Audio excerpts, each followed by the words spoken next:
नमस्ते. आजच्या धावपळीच्या जगात मधुमेह किंवा शुगर हा शब्द आपल्यासाठी नवीन राहिला नाही, पण घाबरून जाण्याचं कारण नाही. आजच्या या व्हिडिओमध्ये आपण मधुमेहावर सविस्तर चर्चा करणार आहोत. यामध्ये आपण वैज्ञानिक दृष्टिकोन, प्रभावी आयुर्वेदिक उपचार आणि सोपे घरगुती उपाय पाहणार आहोत.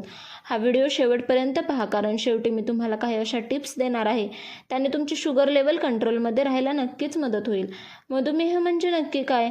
आपल्या शरीरात इन्सुलिन नावाचे एक संप्रेरक म्हणजेच हार्मोन असतं, जे स्वादिपिंड म्हणजेच पॅनक्रियाज तयार करतं.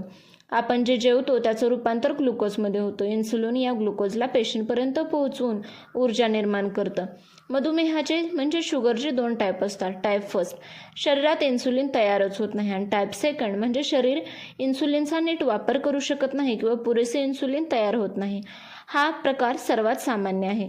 मधुमेहाची लक्षणे जर तुम्हाला सांगणार आहे ती लक्षणे जाणवत असतील तर तुम्हाला मधुमेह आहे हे लवकरात लवकर समजून येईल. ते समजल्यानंतर त्वरित डॉक्टरांशी संपर्क साधा. तर मधुमेह होण्याची लक्षणे कोणती आहेत ते पाहूया. तर वारंवार लघवीला होणे, तसेच अतिशय तहान लागणे, सतत भूक लागणे किंवा अचानक वजन कमी होणे, जखम लवकर बरी न होणे, हातपायांना मुंग्या येणे किंवा अंधुक दिसणे.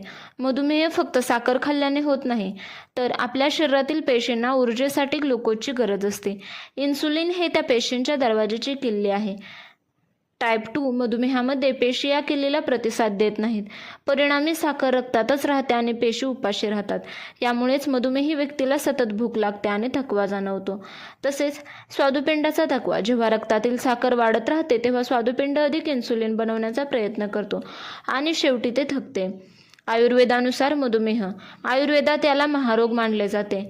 कफ दोष, अन्नातील अतिगोडवा आणि आळशी जीवनशैलीमुळे कफ वाढतो, जो अग्नी मंद करतो.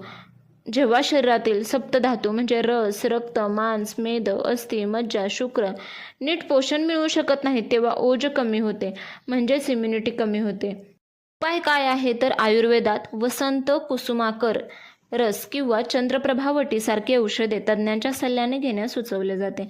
मधुमेहाचे सायलेंट संकेत म्हणजेच अननोन अर्ली वॉर्निंग सायन्स कोणते आहेत? तर बऱ्याचदा लोकांना मधुमेह आहे हे खूप उशिरा कळते.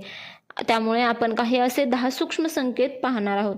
त्वचेवर काळे चट्टे येणे, मानेच्या मागे चट्टे येणे, काखेत किंवा गुडघ्यांच्या मागे त्वचा काळ्याने मखमली होणे, हे इन्सुलिन रेझिस्टन्सचे मोठे लक्षण आहे. तसेच हिरड्यांमधून रक्त येणे, रक्तातील साखर वाढल्याने तोंडातील बॅक्टेरिया वाढतात आणि हिरड्यांचे आजार होतात. तसेच सतत होणारे इन्फेक्शन, विशेषतः त्वचेचे किंवा मूत्रमार्गाचे म्हणजेच UTI इन्फेक्शन वारंवार होणे, चिडचिड आणि मूड स्विंग्स होणे, साखर कमी जास्त झाल्यामुळे मेंदूवर परिणाम होतो आणि निराकारण राग येतो. तसेच डाऊन फेनोमेनॉन म्हणजे